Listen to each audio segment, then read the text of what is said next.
Masintabi po sa mga nagkakapunan patay at naaagnas na ng natagpuan sa bakuran ng kanyang amo ang isang Pinay na OFW sa Kuwait. Kaya ang kanyang pamilya nananawagan ng hustisya. Nakatutok si Rafi Tima. Hindi na napigilan ng kapatid ng OFW na pinatay sa Kuwait na maluha matapos makumpirmang ang nawawalang Pinay na si Daphne Nakalabanan ang natagpuang inaagnas na sa bakuran ng kanyang amo. Nakakahinayang lalo't pauwi na sana si Daphne sa Pilipinas. Tinatanong namin siya kailan talaga ang uwi niya. Sabi niya, basta i-surprise ko kayo sa December. Ito pala yung surprise niya.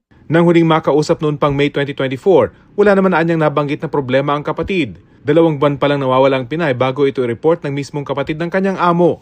Pakiramdam po ba ninyo tinago sa inyo yung insidente? Opo, baalak po talaga na itago po. Ang hiling lang po namin na sana makauwi yung kapatid namin. Tapos mabigyan po ng hustisya kung ano ang talagang nangyari po sa kanya. Bakit ganun po ang ginawa sa kanya? Yung kapatid mismo ng suspect, sinabi ng polis, investigate ng polis, nakita ng polis sa bahay, yung bangkay, advanced state of decomposition, 2 buwan na. Nakakulong na ang suspect na may criminal record umano batay sa natanggap na impormasyon ng DFA. We assure the public that government will do all it can to seek justice. Malungkot na nangyari ito, katapusan ng taon. Para